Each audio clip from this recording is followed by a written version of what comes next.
Welcome to Extreme Genes, brought to you by The Church of Jesus Christ of Latter-day Saints.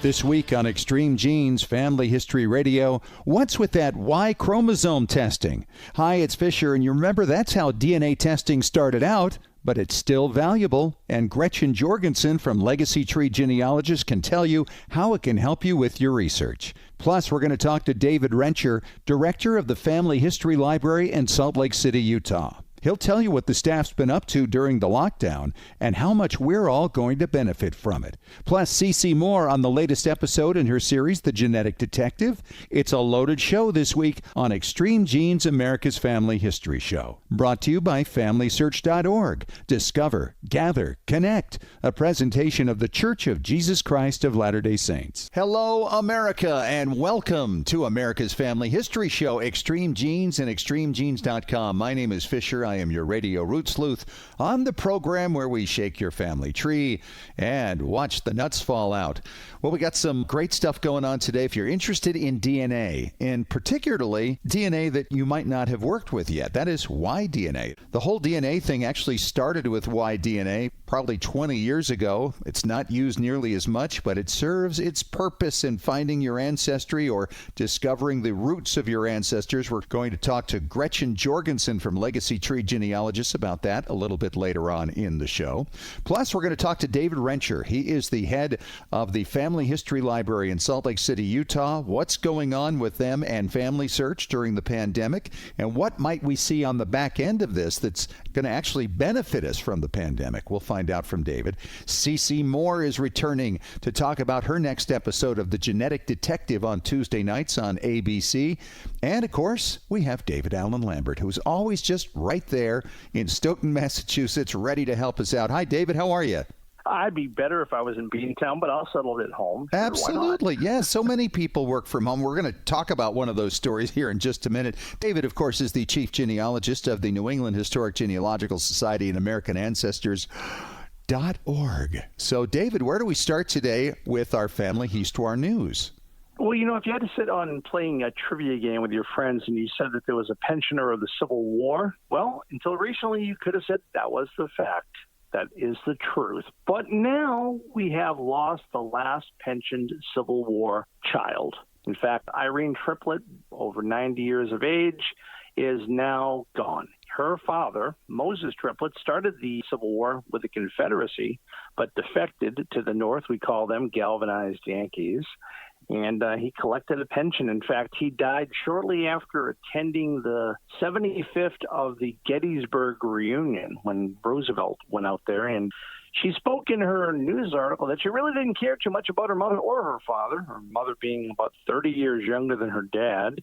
But she had some mental health issues, and because of that, she has been in state institutions for a long time, and she has finally passed after receiving her monthly $73.13 check from the Department of Veterans Affairs. Isn't that amazing? Absolutely incredible. And, what this really does, David, is it illustrates the cost of war. And it's been now 155 years since the end of the Civil War. And to think that anybody was still getting a pension for that is inconceivable. But now that is over, the cost to the taxpayers, going back to our second, third, fourth great grandparents in some cases. Exactly. Crazy. Exactly. And I mean, the pensions were given out as early as 1861 after the First Battle of Manassas, Bull Run. In 1861, we start to see pensions number 1, number 2, and all that, and those are now on full 3. But there'll be a long time before you get to see Irene's pension online because it was active until 2020. Yeah, incredible. Yeah. Smallpox, of course, affected a lot of our ancestors, but a crude smallpox inoculation instigated under the watchful eye of General George Washington may have turned the tide of the war during the Continental Army's inoculations. Isn't that something? He got smallpox visiting Barbados because he had a brother who had been infected with tuberculosis. So they thought, okay, warm weather, let's go to Barbados. So they sailed to Barbados, and Washington gets the smallpox. He gets clobbered with it, wound up with pock marks in his face, learned about inoculations then, and so he was fearful that the American Revolutionary Army was going to get infected with this, and that's how we would lose the war. So they figured out these really crude inoculations for all those who had not had smallpox previously. So many of our ancestors could have had this. And, it's the thing about it is that if they didn't have it, how it could have changed the numbers of the Continental Army and changed the whole course of the war. Oh, yeah. Well, speaking of people like presidents, like George Washington, he obviously worked from home, right? Yes, he did. That's true. He would have been at Mount Vernon because there was no White House yet, Executive Mansion. There's a great article on extremegenes.com. If you go and you can see presidents working from home, and there's a photo gallery, and it talks about presidents from George Washington and John Adams all the way down to the Bushes and Barack Obama. It's really an interesting story, and I really never stopped to think about it until I saw that story. So thanks for posting it. I love Obama's quote. He says, "It's great working above the store." Well, one of the anniversaries, I think, on a positive side is if we look back to our youth and going on dates, drive-in movies are now celebrating their 87th anniversary, June 6, 1933, when a drive-in movie opened for its first time in Camden, New Jersey. And how it changed history, but it's unfortunate with Redbox and digital video at home streaming, not a lot of people go to the movies because you could watch as many movies as you want from home now. It's not like you had that Saturday evening movie on TV, Well, I think for dating, though, we're seeing that drive-in movies are starting to make a little bit of a comeback, and I think you might see more of them opening now as a result of all this. Yeah, that really is kind of COVID-friendly, isn't it? Yeah. Because you really don't want to have your car parked any further away than 6 feet from the next one because you can't open the door to go get popcorn. Exactly. Oh. Well, with COVID, obviously, we're doing a lot of things remotely. And, of course, this year marks the 400th anniversary of the arrival of the Mayflower in Plymouth Harbor in Massachusetts. And a lot of the celebrations have either been canceled, but many of them actually have been rescheduled virtually, as Plymouth 400 recently announced. Well, I'll tell you what, I am disappointed in it because I was certainly hoping to be at Plymouth later this year for the celebration. But if we got to do it this way, we've got to. Or maybe we just do some of those physical celebrations next year. Keep our fingers crossed that this gets under control. The first Thanksgiving wasn't until 1621. They didn't have a harvest feast the first December they arrived because they hadn't planted anything yet. So you can look at 1621 as an extension of the 400th anniversary, and I'm sure many people are probably going to do that.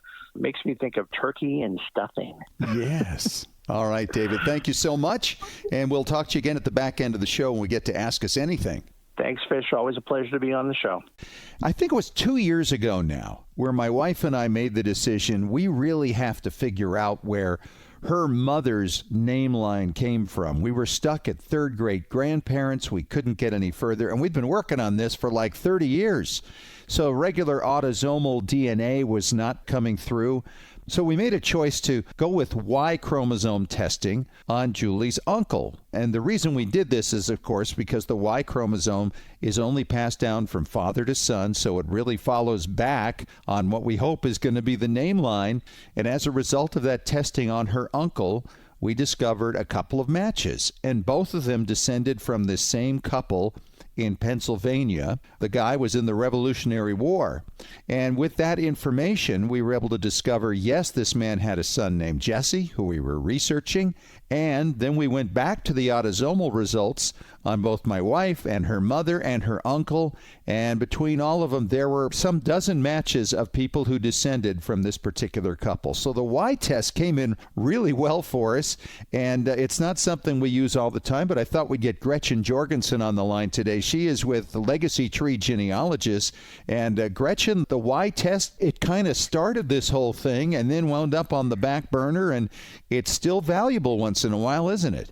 It sure is. Y-DNA testing and mitochondrial for a long time were kind of the only game in town. And then when autosomal testing became available in the consumer market, that's kind of where everyone's attention went. And for good reason. Yes, absolutely. It's extremely powerful, and there's a lot that can be done. But autosomal DNA testing won't take your line back forever. There are limits as to how far you can trace your genealogy. And so I have done a lot of Y-DNA testing with my client research, and I'm just finding it to be a really useful tool. Well, for people who are new to genealogy and family history research using genetics, let's just kind of lay the foundation for this, Gretchen. Sure. So Family Tree DNA has a couple of different types of Y-DNA tests that are available. And by the way, we should mention they are the only company these days doing Y testing. There are a couple of smaller companies that are more of a niche market and for really deep, specific types of tests. But, for a starting place, yes, Family Tree DNA is the only game in town. And so their basic test is a YSTR test. STR stands for short tandem repeat, and that's the kind of Y-DNA test that's been available for a lot of years. And at Family Tree DNA, you can test 37 markers. You can test 111 markers.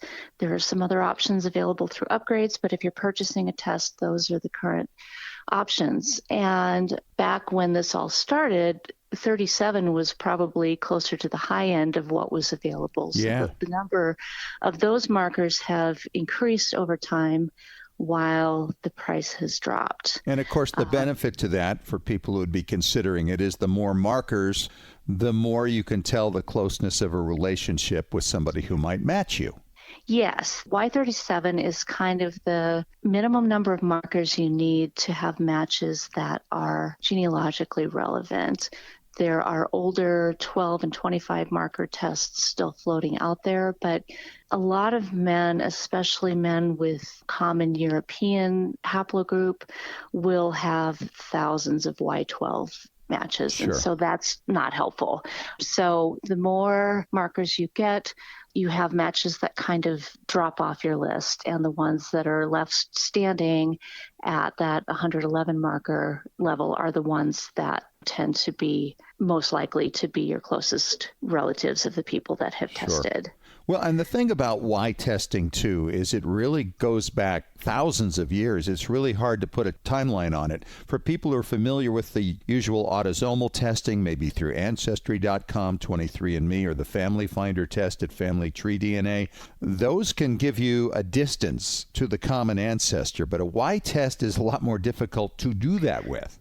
It is, and that's kind of the advantage and disadvantage all rolled into one. Sure. The Y chromosome, because each man only has one copy of it, if he has a son, he passes that copy on essentially intact to his son. There are a few mutations along the way, but those aren't really that common. They don't happen every generation. And so your Y chromosome is probably the same as your dad's and your grandfather's and your great-grandfather's. And so you can get men that are quite a distance from each other that have an identical Y chromosome. Mm-hmm. So if you are searching for a recent ancestor, like if you're looking for your biological father, grandfather, great-grandfather, Y-DNA testing is not the place to start with that, because you can't really narrow down the candidates the way that you could with autosomal testing. Sure. But if you're looking for a more distant ancestor,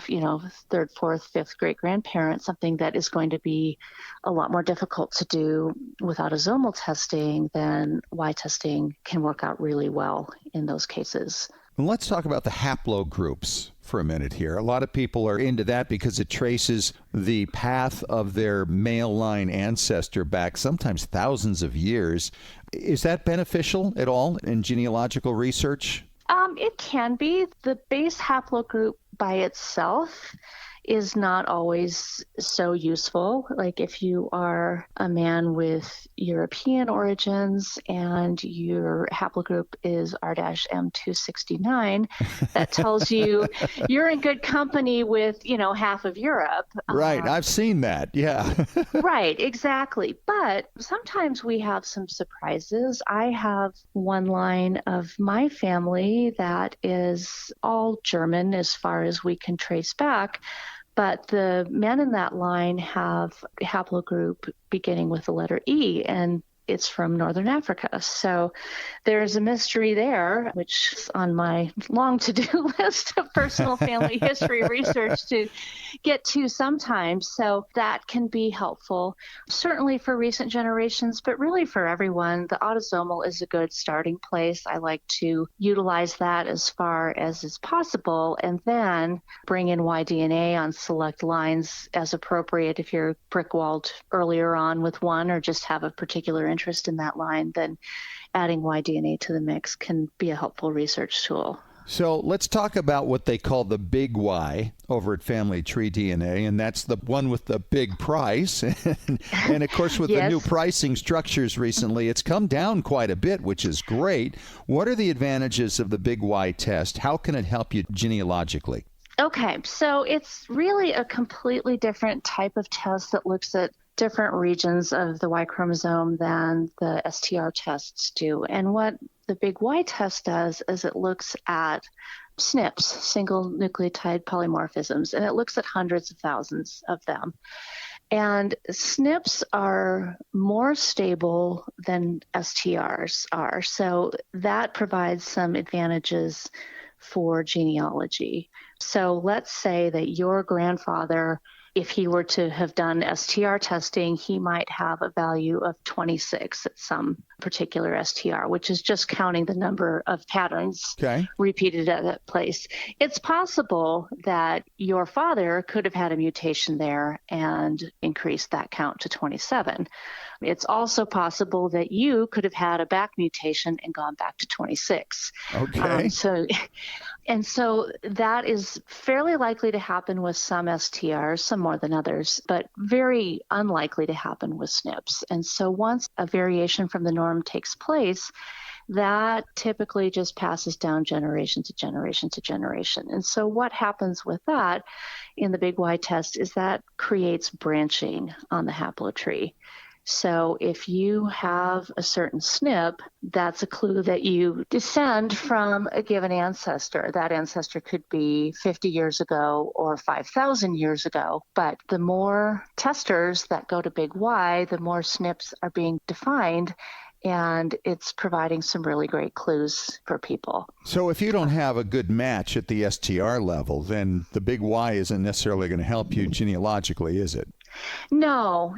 It's possible you could have some really distant matches on the big Y that you didn't have at STR, but they're going to be too far back. They're not going to help with genealogy.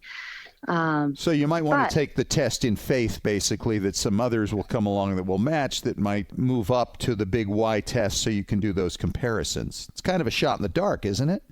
It can be, yes. We look at the YSTR results and those that display what tests other matches have taken, so you can know if you're at a lower level whether your matches have upgraded or not. But I certainly have had clients that have chosen to upgrade even in absence of other big Y testers just because they are interested in those deeper roots, those predictions, or they're hoping that other matches come along. And I have actually seen that take place, and I've certainly been on the other side of that where I have encouraged someone to upgrade because other people have already done so. If those other people hadn't already done so, my client wouldn't have upgraded either. Sure. So, right. Somebody's got to go first. Yes, absolutely. She's Gretchen Jorgensen. She's a DNA specialist with our friends at Legacy Tree Genealogist. Gretchen, great stuff. Thanks so much for coming on and updating us on what's going on with big Y and Y chromosome testing. Yeah, great to be here. And I'm excited to have on the director of the Family History Library in Salt Lake City, Utah, David Rencher. And David, it's been a while since we talked. We bumped into each other briefly at Roots Tech, but I am imagining that life has been a little different for the staff of the Family History Library. What's going on? A little different is kind of an understatement there. So, yeah, we closed on the 13th of March, and we have not reopened at this point. However, that hasn't slowed us down any internally. The staff has been working extremely hard, accomplishing a lot of good things. You will see a new library when we are able to reopen, so it's going to be fun because we have expanded not only our offerings within the library and made changes, continue to make changes there, but we're certainly expanding out into the virtual realm as well. And so I think people are going to be extremely excited with what they see. Well, I'm excited about it, and it's one of my favorite places literally on the planet. and my thought is during this, having not spoken to you, I'm thinking there's got to be a lot of people who are indexing and creating things online in huge numbers, unlike anything we've even seen before, because people just want to keep busy with this. Yeah, we have a missionary workforce of over 400 missionaries that serve there. And of course, we've kept them busy while we've been closed. So a number of them have turned to indexing projects and content for the Research Wiki, which has been a huge help on a number of things that we wanted to accomplish with wiki content. So people obviously would see that online and the efforts from all of that type of work. So we've also reached out into other church campus departments, helping to keep their staff fully engaged, because some of those departments, their work had to be done in person on site, right? And then when they couldn't do it, they were looking for other ways to keep that workforce gainfully employed as well. So we've even had the benefit and help from some other people there that have just been able to do some terrific work for us. So it's been a real benefit, actually. So some of the staff has actually been able to access the facility and get in there and do some things. So we've had a very few number of staff. It's mostly centered around our collections team. Last time I was on the show, we talked about the books that we don't have access to. So we actually, during the closure to be completed by the end of June, we've added a significant number of bookshelves to the third floor and completely rearranged that. The reference desk has been relocated on the third floor. We're replacing all of the flat table space. Many of those tables dated back to when the building opened in 1985. So you'll see all refreshed, new, updated tables and chairs. We are adding bookshelving to the British floor on B2.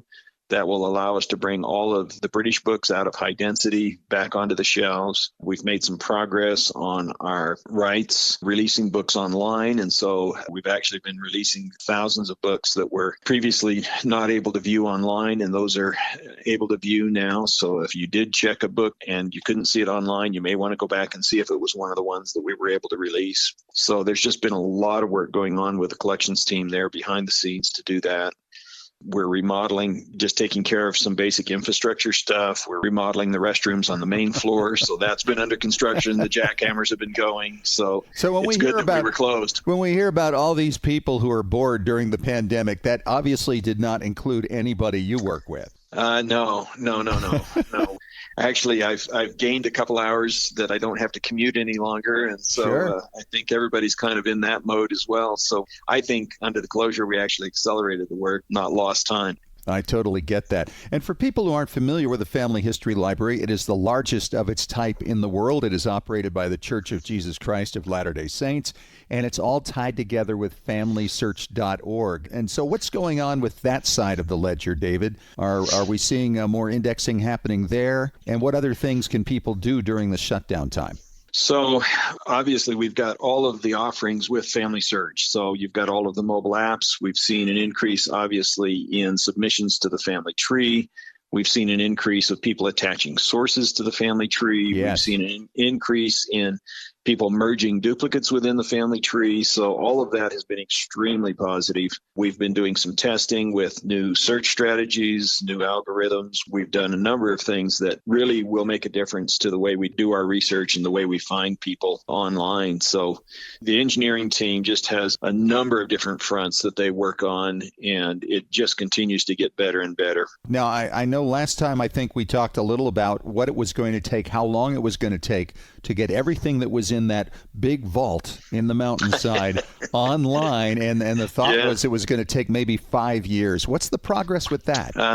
So we've accelerated that progress as well. We are cautiously optimistic, looking at sometime next year. That's significantly accelerated. Of the things that we're allowed to digitize, we're closing in on that gap as well. So we were down to our last 600,000 films, I think, when we last talked. I think we've been able to cut that close to in half. So we're still doing a lot of that. For people who are looking at our Family History Library catalog, if in the catalog you see a DGS number, but you still see the roll of film icon, what it means is that the item has been digitized because it has a DGS number, but it is still in the process of waiting to be published. So if you go into the catalog and you see the film icon and you do not see a DGS number, then that item has not yet been digitized.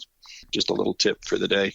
Oh, that's a great tip. And there's been online consultations going on as well and chats, right? So we've started a whole effort with our Family History Library staff, which we are modeling right now. So you'll actually see a lot more information coming out about the research consultations. They're 20-minute consultations with the members of our reference staff. We're offering them both in English and in Spanish, and we will be able to make reservations online right now. That's through a wiki page, a research wiki page. And then, of course, all of our touch points with advertising and that and marketing, you'll start to see more and more about that. So our staff is learning how to do these right now, and we've had quite a successful launch into this space, and the feedback is extremely positive, and we're beginning to get that kind of thing. So with indexing, David, are we seeing an increase of it over the last few months since the lockdown began?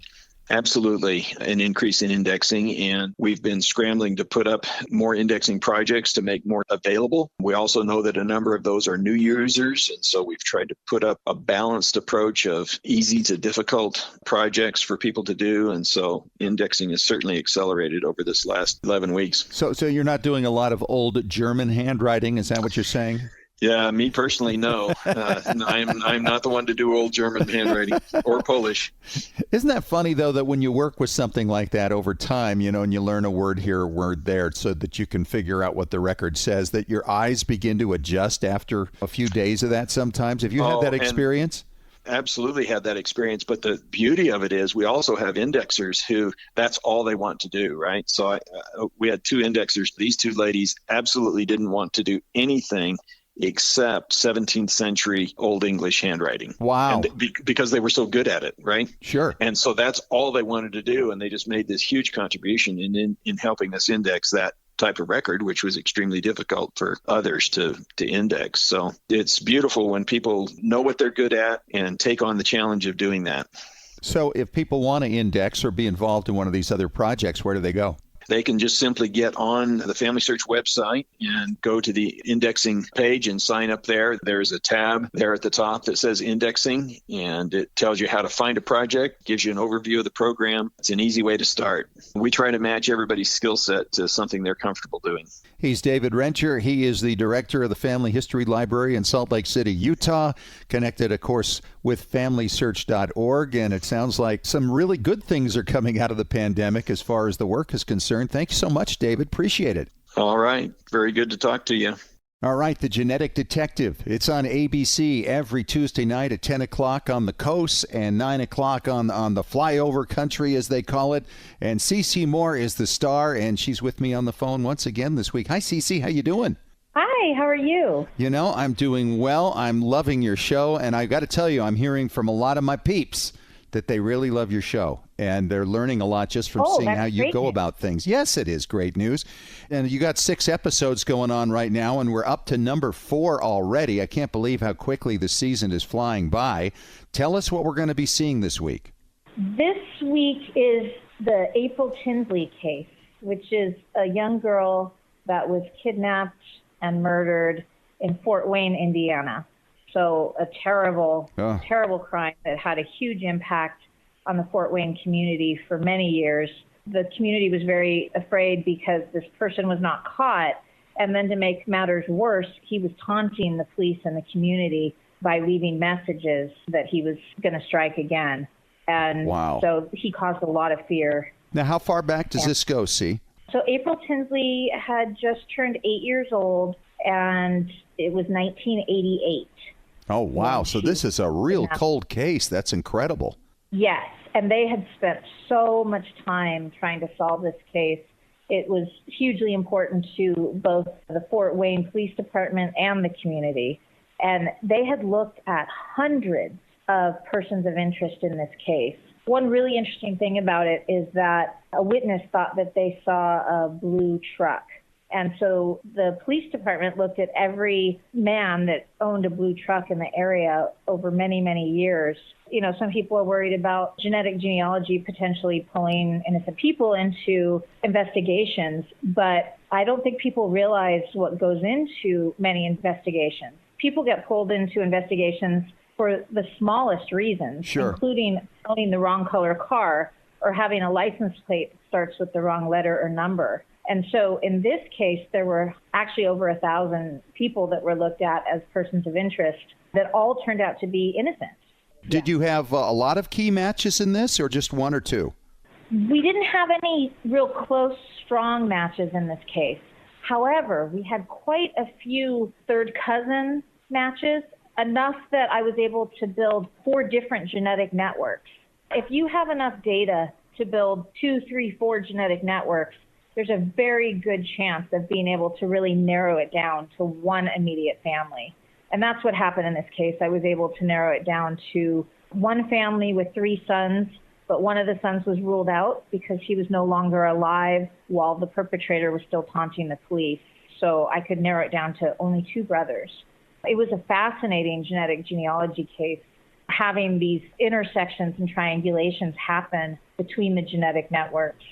So one really notable thing about this case, in addition to the genetic genealogy that it took to get to the identification, this case was the very first case where the suspect was identified through investigative genetic genealogy, and we got a conviction. So we talk a lot about that William Earl Talbot II was the first convicted, but that was the first convicted through a jury trial. This was the first case where we got a conviction of a suspect identified through investigative genetic genealogy because he confessed and pled guilty. Wow. And so he was the very first one that was fully adjudicated. So this was a really important case for that reason, in addition to the obvious reason. Well, congratulations again. Thank you. Well, we look forward to seeing the episode coming up. It's The Genetic Detective with CeCe Moore. It's on ABC, 10 o'clock on the coast, Central Time and Mountain Time. It would be 9 o'clock Tuesday nights. Check it out. Thanks so much, CeCe. We'll talk to you again next week. Thanks for having me again. All right, we are back for Ask Us Anything. And David, we have a question here from Tiffany in Plains, Georgia. Oh, Jimmy Carter's neck of the woods. Ooh. And she says, my ancestors settled in Canada coming in from the UK, but there are no passenger lists and, of course, no naturalization because Canada was part of the UK. She wants to know how she finds out where her people were from in the UK. What do you think, Dave? Well, let's see. Having a quarter of my ancestry from Atlantic Canada, I'm sure I can give her some suggestion. The best place, of course, to try to track that down is sometimes our ancestors inscribed where they came from on their gravestones. And it's very popular in the 19th century and early 20th century to have an epitaph on the gravestone that says, I am a native of blank. The other thing that's kind of useful are land records, but not in the contemporary idea of looking at grantor, grantee, looking at deeds. It's not like land that is sold between 2 people or 2 parties. This is land that you petition for from the Crown of England. So Crown land grants. And why these are important, that of course, it tells you where your ancestor was living. It gives you their occupation. But oftentimes in the petition for the Crown land, it says, I, David Lambert, a native of the county of Tipperary in Ireland, arrived in this province in December 1816. So it forgoes not having a passenger list, and it forgoes having no record that may have ever recorded it elsewhere. This is true for one of my Irish ancestors, John Kelly. The petitions are the harder things to find. So you want to reach out to your provincial archives when they open back up, but also look at familysearch.org, but look under land records under that province. And when you're looking within the land records, look for something that has in the title Crown Land grants, Crown land registers, Crown land petitions. And these are where you're going to find potentially that clue to tell you where in the UK your ancestor came from. So in your example, David, you were saying County Tipperary in Ireland. Would it ever give the actual village they came from? In some cases it does. If you're lucky, at least you get the county in which your ancestor came from. If they're making the petition themselves, there's not a form they filled out, so there's no rhyme or reason to how much or how little they may give, but it is a chance of finding where. And when my John Kelly, of course, is like trying to find John Kelly in Ireland, it is about as easy as finding John Kelly in South Boston.